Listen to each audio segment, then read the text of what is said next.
O som metálico das espadas ecoava pelo campo de batalha.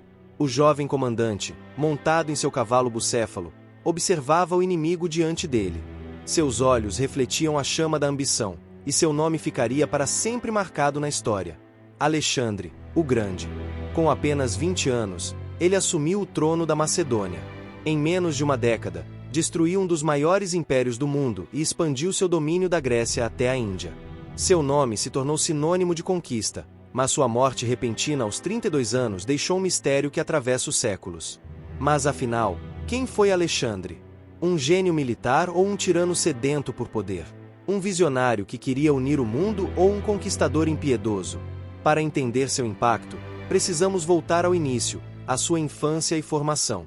Alexandre nasceu em 356 a.C., na cidade de Pela, capital da Macedônia. Seu pai, Filipe II, era um rei estrategista, responsável por transformar a Macedônia em uma potência militar. Sua mãe, Olímpia, era uma mulher ambiciosa e profundamente espiritual.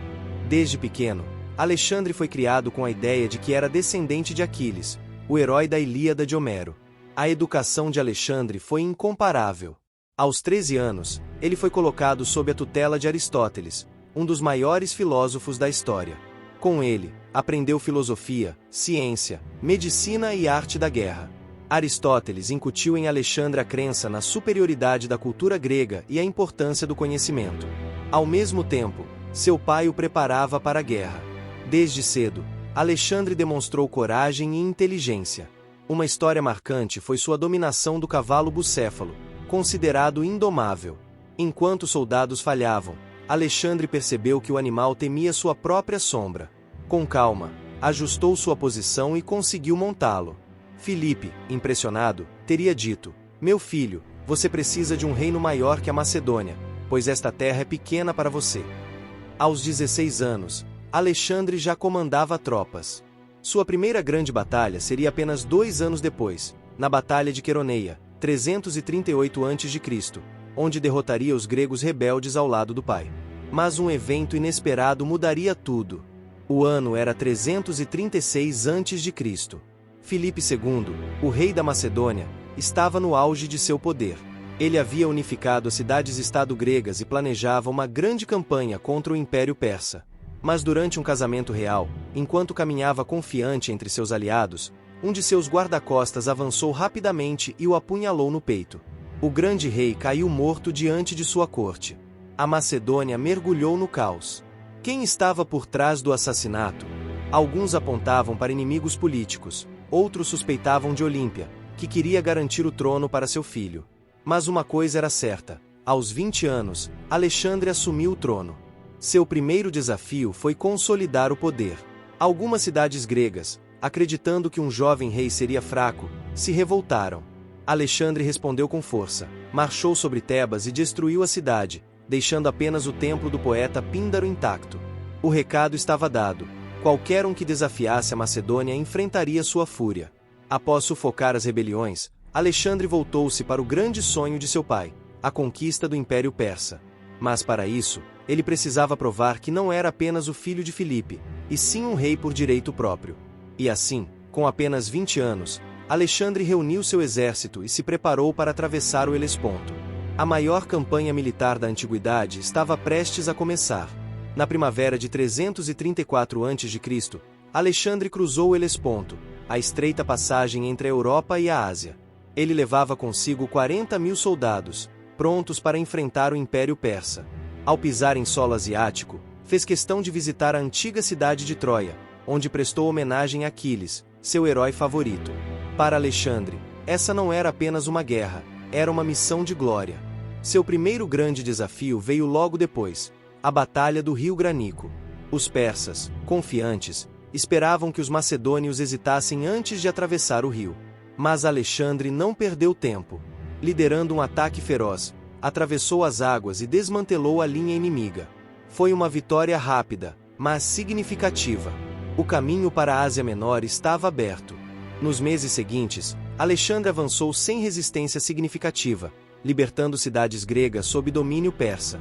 Mas em 333 a.C., ele enfrentaria um desafio muito maior: o próprio rei Dário III, na Batalha de Issos. Os persas tinham um exército muito superior em número. Dário acreditava que venceria facilmente. No entanto, Alexandre usou táticas inovadoras, atacando pelo flanco e forçando Dário a fugir. O rei persa abandonou até sua própria família, que foi capturada por Alexandre. Demonstrando sua astúcia política, Alexandre garantiu que a rainha-mãe e as filhas de Dário fossem tratadas com respeito, fortalecendo sua imagem de líder magnânimo. Agora, Alexandre tinha um império aos seus pés. Mas ele queria mais. Seu próximo destino? O Egito, onde seu nome se tornaria eterno. Após a vitória em Issos, Alexandre continuou sua marcha pelo Império Persa. Em 332 a.C., chegou ao Egito, uma terra que havia sido dominada pelos persas por séculos. Mas, para sua surpresa, não encontrou resistência. Os egípcios viam os persas como opressores e receberam Alexandre como um libertador. Sem precisar lutar, ele foi coroado faraó e declarado filho de Amon, o que na cultura egípcia o aproximava dos deuses. Essa legitimação fortaleceu ainda mais sua posição como líder divino. Mas Alexandre não estava apenas interessado em títulos. Ele queria construir um legado duradouro. Durante sua estadia no Egito, ordenou a fundação de uma nova cidade, que levaria seu nome, Alexandria. A localização foi escolhida estrategicamente, às margens do mar Mediterrâneo, com acesso ao rio Nilo. Ele imaginava que Alexandria se tornaria o maior centro cultural do mundo. E, de fato, séculos depois, a cidade abrigaria a lendária Biblioteca de Alexandria, um símbolo do conhecimento e da ciência. Mas Alexandre não podia parar. Seu verdadeiro inimigo, Dário III, ainda estava vivo. Com o Egito sob seu controle, ele voltou sua atenção para o coração do Império Persa. O confronto definitivo entre os dois líderes estava prestes a acontecer. Seu destino agora era Gaugamela, onde Alexandre enfrentaria a maior batalha de sua vida. O ano era 331 a.C. Alexandre e seus homens marchavam rumo ao coração do Império Persa. Dário III, determinado a não repetir os erros do passado, reuniu um exército colossal. Relatos indicam que poderia ter mais de 200 mil soldados, muito superior às forças de Alexandre. O local do confronto foi um vasto campo aberto próximo à cidade de Gaugamela. Dário escolheu esse terreno estrategicamente. Ele havia ordenado que o chão fosse nivelado, permitindo que seus carros de guerra com lâminas afiadas tivessem máxima eficiência. A vantagem numérica dos persas parecia esmagadora. Mas Alexandre era um gênio tático. Antes da batalha, reuniu seus generais e traçou um plano ousado. Em vez de enfrentar o inimigo de frente, ele usaria sua famosa formação em cunha para abrir um corredor no exército persa. O ataque começou. A cavalaria de Alexandre avançou rapidamente pelo flanco, criando brechas na linha inimiga. Dário, temendo ser cercado, fugiu mais uma vez, deixando seus homens em desordem. Com o exército persa desmoralizado, a vitória de Alexandre foi avassaladora. Com a queda de Gaugamela, o Império Persa estava oficialmente derrotado. Alexandre entrou triunfante na capital, Babilônia, e se declarou rei da Ásia. Mas sua sede de conquistas ainda não havia sido saciada. Seu olhar agora se voltava para o Oriente. O próximo desafio, a Índia e os mistérios que a aguardavam. Com o Império Persa destruído, Alexandre não pensava em descanso. Sua visão ia além da Ásia. Ele queria alcançar os confins do mundo conhecido. Seus olhos se voltaram para o leste, onde terras misteriosas aguardavam. Seu próximo destino? A Índia. Em 327 a.C., ele atravessou o perigoso Hinduco com seu exército, enfrentando montanhas inóspitas e tribos ferozes. Sua marcha implacável o levou até a região do atual Paquistão, onde encontrou um inimigo formidável, o rei Poro. A Batalha do Hidáspes, em 326 a.C., foi um dos maiores desafios de Alexandre.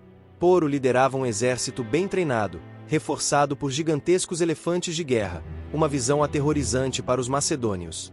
Mas Alexandre, sempre astuto, usou sua velocidade e inteligência. Durante a noite, atravessou o rio sob forte tempestade e atacou o inimigo de surpresa. O choque foi brutal. Os elefantes persas avançaram, mas a cavalaria de Alexandre o cercou, desorganizando as fileiras inimigas. Poro resistiu bravamente, mas foi derrotado. Em vez de executá-lo, Alexandre reconheceu sua coragem e o nomeou governador da região. Era um sinal de sua habilidade não apenas como guerreiro, mas como estrategista político. Mas a vitória teve um preço. Seus soldados estavam exaustos. Anos de batalhas os desgastaram, e ao chegar ao rio Ífasis, eles se recusaram a seguir adiante. O sonho de conquistar o mundo encontrava seu primeiro grande obstáculo, a vontade de seus próprios homens. A negativa do exército foi um golpe inesperado para Alexandre. Ele tentou convencê-los com discursos inflamados, relembrando as glórias conquistadas. Mas o desejo de voltar para casa era mais forte que qualquer promessa de grandeza. Sem alternativa, Alexandre cedeu. Em 325 a.C., iniciou o retorno, mas escolheu um caminho traiçoeiro, o deserto de Gedrósia. A travessia foi brutal. A escassez de água, o calor escaldante e as tempestades de areia dizimaram seu exército. Muitos soldados sucumbiram à fome e à sede. Ao chegar à Babilônia em 324 a.C., Alexandre percebeu que sua autoridade começava a se desgastar. Tentativas de integrar persas e macedônios geraram descontentamento entre seus oficiais. As tensões aumentavam, e seu império, antes indestrutível, começava a mostrar rachaduras. O conquistador imortal via seu sonho desmoronar, mas o pior ainda estava por vir. Pouco tempo depois, ele enfrentaria seu último desafio, a própria morte. No auge de sua glória, Alexandre retornou à Babilônia em 323 a.C. Ele planejava novas campanhas, possivelmente para conquistar a Arábia. Mas o destino reservava outro caminho. Subitamente, adoeceu com febre alta e dores intensas. Durante dias, seu estado piorou, e sua força lendária parecia se esvair. A morte de Alexandre gerou inúmeras teorias. Teria sido envenenado por inimigos dentro de sua própria corte? Ou teria sucumbido a uma doença tropical, como malária ou febre tifoide? Algumas fontes sugerem que sua morte pode ter sido causada por uma condição autoimune rara, prolongando sua agonia por quase 2 semanas. Em seus momentos finais, Alexandre foi questionado sobre quem deveria herdar seu império.